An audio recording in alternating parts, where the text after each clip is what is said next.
एक बार एक गांव में कृष्णा नामक व्यक्ति रहता था। हर रोज वह दूध से घी बनाया करता था और अपने गांव के बाजार में बेचता था। यही थी उसकी रोजी रोटी कमाने का जरिया। अपने शुद्ध और मजेदार घी के लिए कृष्णा बहुत मशहूर था। घी ले लो, शुद्ध देसी गाय का घी ले लो, घी ले लो, घी ले लो। एक दिन एक मिठाई वाला सुंदर ने कृष्णा को बुलाया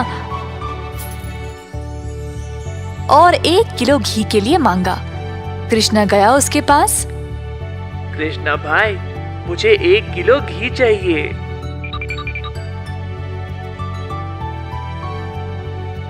कृष्णा घी को तोलने लगा। जब सुंदर ने देखा कि घी कितना शुद्ध था तो वह अपने आप को रोक ही नहीं पाया। सुंदर ने और घी लेने का निर्णय लिया। रुको कृष्णा, मुझे तुम 1 नहीं 2 किलो घी दे देना। पता नहीं बाद में बचेगा या नहीं। तुम्हारा घी सबसे शुद्ध है और मुझे स्वादिष्ट मिठाई बनाने में मदद करता है। ओ बढ़िया जी, धन्यवाद सुंदर साहब। ये लो आपके 2 किलो घी। सुंदर ने खुशी से घी लिया और फिर दोनों अपने अपने रास्ते चले गए। जैसे कृष्णा चलता गया, गांव के लोग उसको एक एक करके घी खरीदने बुला रहे थे। दोपहर तक सारी घी बिक चुकी थी क्योंकि वो घी था ही इतना स्वादिष्ट। अपनी कमाई लेकर कृष्णा अपने भाई कुशल के पास दूध खरीदने गया ताकि वह अगले दिन के लिए और घी बना सके।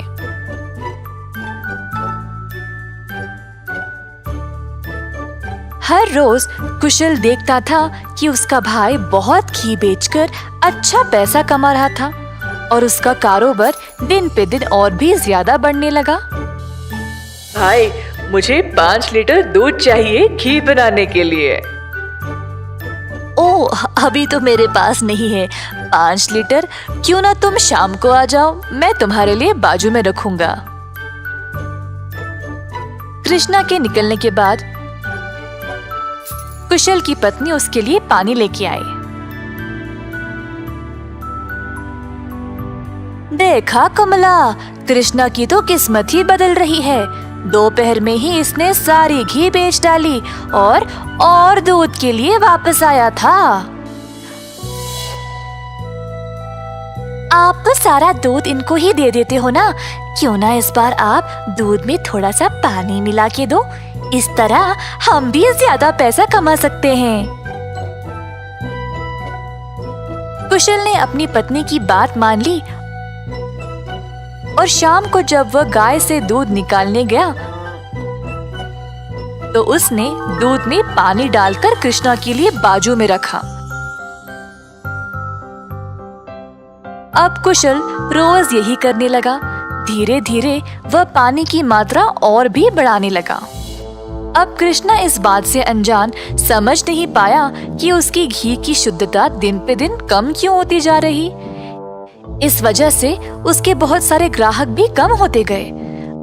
अब कृष्णा दूध की गुणवत्ता को जांचना चाहता था तो उसने दही जमाया। जब दही जमा तो उसने ऊपर इतना सारा पानी देखा।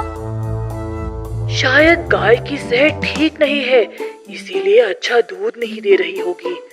मैं कुशल को ये बात बोलता हूँ। जब कृष्णा कुशल के घर गया तो उसने अपने भाई और उसकी पत्नी को दूध में पानी मिलाते हुए देख लिया।